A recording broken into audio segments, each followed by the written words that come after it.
오늘은 신명기 8장의 말씀을 묵상합니다. 하나님은 우리에게 마침내 복 주시는 분이심을 믿으시기 바랍니다.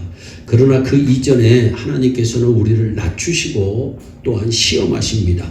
이 2절 말씀에 하나님께서 이스라엘 백성들을 40년 동안 광야의 길을 걷게 하신 것은 그들을 낮추시기 위함이었다고 분명히 말씀합니다. 16절에서도 너를 낮추시며라고 말씀하고 있습니다. 하나님은 하나님의 사람들에게 마침내는 복을 주십니다. 그러나 그 이전에 그들을 낮추십니다. 이 사실을 우리는 잊지 말고 기억해야 합니다. 성경의 요셉도 처음부터 애굽을 허용하던 총리가 아니었습니다. 하나님께서는 먼저 요셉을 낮추셨습니다. 형들에게 미움을 받게 하셨고 애굽 땅에 종이 되어 팔려가게 하셨고 또한 억울한 누명을 쓰고 감옥살이를 살게도 하시며 그를 낮추셨습니다. 그러나 요셉은 불평하지 않았습니다. 여기에 요셉의 멋진 신앙이 있는 것입니다. 다윗도 낮추셨습니다. 다윗 왕은 용감한 군인이었고 천하를 호령하던 위대한 왕이었지만 사울의 추적을 피해 도망 다닐 때도 있었습니다. 어느 때는 수염에 침을 질질 흘리며 미친 척을 하며 위험에서 벗어나기도 하였습니다. 또 아들 압살롬의 반역으로 왕궁을 버리고 도망 다니기도 하였습니다. 이렇게 하나님은 다윗을 낮추셨습니다. 하나님의 사람이 하나님께 도움을 얻지 못하는 것처럼 보일 때 이때처럼 비참한 것은 또 없을 것입니다. 그러나 그때가 바로 하나님께서 나를 낮추시는 때임을 우리는 기억해야 합니다.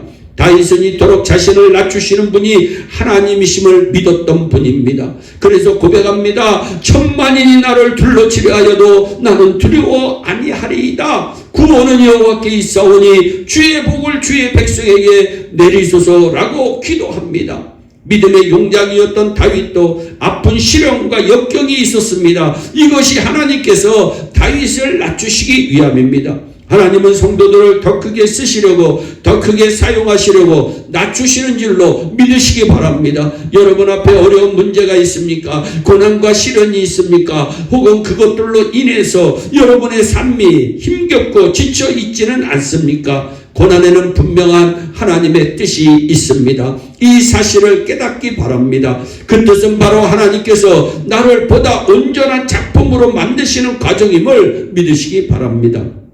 대장간에서 하나의 낫을 만들 때 대장장이는 쇠망치를 가지고 쇠붙이를 때리고 또 때립니다. 그것도 부족해서 뜨거운 불 속에 달고다가 꺼내어 때리기도 하고 물 속에 틈벅 집어넣기도 하는 것입니다.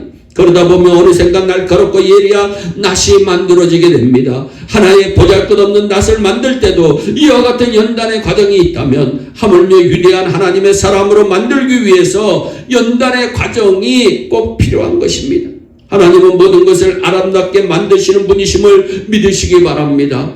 우리의 모난 부분을 다듬어 주시고 또한 우리의 상처 부위를 치료해 주시기 위해서 우리를 겸손히 낮추십니다. 당연한 문제만을 놓고 볼 때는 불평할 수 있습니다. 그러나 믿음의 성도는 보이지 않는 하나님을 믿고 인내하는 사람입니다. 하나님은 마침내 복을 주시기 위해서 우리를 낮추십니다. 이 사실을 잊지 맙시다. 예수님께서도 사람의 모양을 가지고 이 땅에 오셨습니다. 그리고 자기를 낮추시고 죽기까지 복종하셔서 우리를 죄악에서 건져주셨습니다. 예수님은 어린아이와 같이 자기를 낮추는 그이가 천국에서 큰 자라고 말씀하시며 누구든지 자기를 높이는 자는 낮아지고 누구든지 자기를 낮추는 자는 높아지리라 말씀합니다.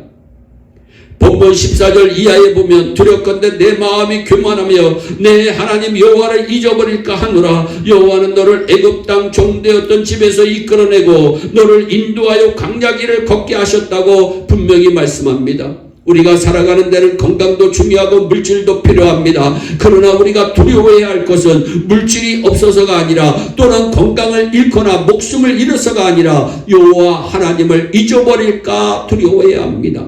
두렵건대 내 마음이 교만하여 내 하나님 여호와를 잊어버릴까 하노라 늘 묵상하시기를 바랍니다.